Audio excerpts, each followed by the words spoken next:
Welcome to Addicted to Gear. Today we're taking a look at this killer AIO guitar. Stay tuned.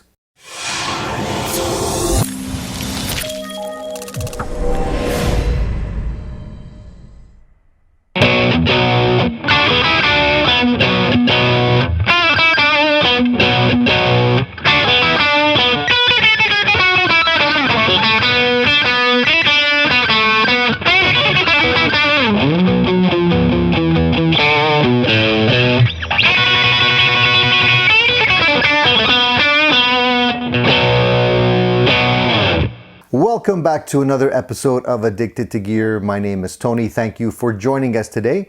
We're going to be taking a look at this spectacular AIO guitar. This is a beautiful Telecaster that has lots of very nice features on it, and today we're going to be taking a close look at it. Now, this AIO guitar comes from All-in-One Guitars located in Los Angeles, and they are bringing us some really nice guitars, including the Wolf brand that you all probably know and love already. So this AIO Telecaster retails for only $399 USD and has some really nice features on it that I'd like to talk to you about. This top is actually a graphic. It's not actually flame maple, although the look is quite convincing.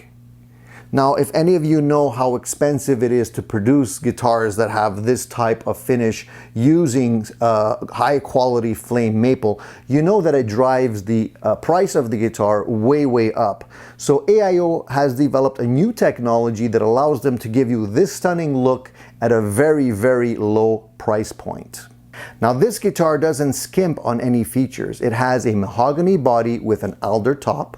Along with that, you have a very beautiful fretboard made of ebony, nice and dark, and the back of the neck is made of maple, and I can tell you that the maple is very high quality.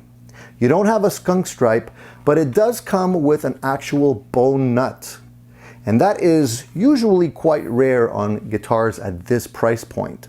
Along with that, you have a matching headstock that matches the beautiful color on the body.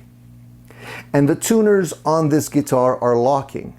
So that is also something very nice to see at this price point. The frets on the guitar are medium-sized frets, and the radius on it is a 12-inch radius. Very comfortable to play. I would say that the neck is not very thin. It's a C-shaped neck, but it's very comfortable. As you can see, the headstock logo is very elegantly done with the AIO logo on it, and the truss rod is located at the top of the headstock, not at the bottom of the fretboard, so it's quite easy to do any kind of adjustments that need to be done on this guitar. The back of the guitar is painted dark. It has a string-through design typical of a Telecaster. The neck plate and the neck joint are very typical for a Telecaster as well.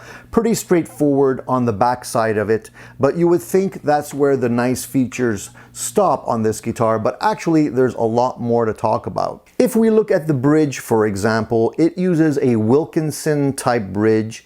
Nice quality hardware on this guitar. The saddles are 3-point saddles made of brass, and they're compensated. So that is super nice to see on a Telecaster. These are my favorite types of saddles to use on a Telecaster, by the way. Now, the pickups on this guitar have been developed by AIO. They are high output Telecaster style pickups. Quite a nice punchy Telecaster type sound, and I'm enjoying them quite a bit. So this guitar uses a typical 3-way Telecaster switch. The switch feels very nice and resistant under my fingers, so I can tell it's high quality already. The knob for the volume and tone seem to be quite nice. I'm not sure what type of pots they use for this. I haven't really looked under the hood yet, but I can feel already that they seem pretty nice. The knobs are made of chrome, and they look like they're going to last a long time, and they also have a nice knurled edge to them. Now, one of the aspects of this guitar that I want to bring your attention to is that you can see that the cover for the electronics here, for the switch and the knobs, is not chrome like it normally is on most Telecaster guitars. It's actually painted to match the color of the top as is the actual pick guard. So that gives the guitar a very nice uniform look to it, as if the top is really absent of a pick guard and a cover. Now, as I mentioned earlier, the guitar weighs about 8 pounds, and one of the really nice things that I like about these guitars is that they're all individually set up before they leave the shop and are shipped to you. They asked me what strings I wanted, whether I wanted 8 or 9s, and they basically set up the guitar for my playing style. So they adjusted the height of the strings as per my request. And you don't usually get that attention to detail with any guitar manufacturer, let alone a guitar that only comes in at about $399. So that is a super nice thing to see the company doing for its customers. I didn't need to adjust the intonation.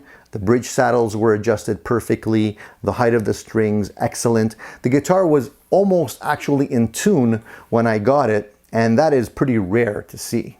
So this AIO guitar is yet another great example of some good quality Korean-made guitars coming to us at a fantastic price point with not only great looks, but great features as well, great attention to detail. I think this guitar would make even the pickiest guitarist super happy. If this guitar is a little bit too flashy for you, they definitely have other models that are a little bit more subdued, but I really like this super flashy top. I don't have any Telecaster like this, and I'm gonna have a ball playing this. So that's it for this guitar review. Please like, share, and subscribe if you enjoy the content. See you next time right here on Addicted to Gear.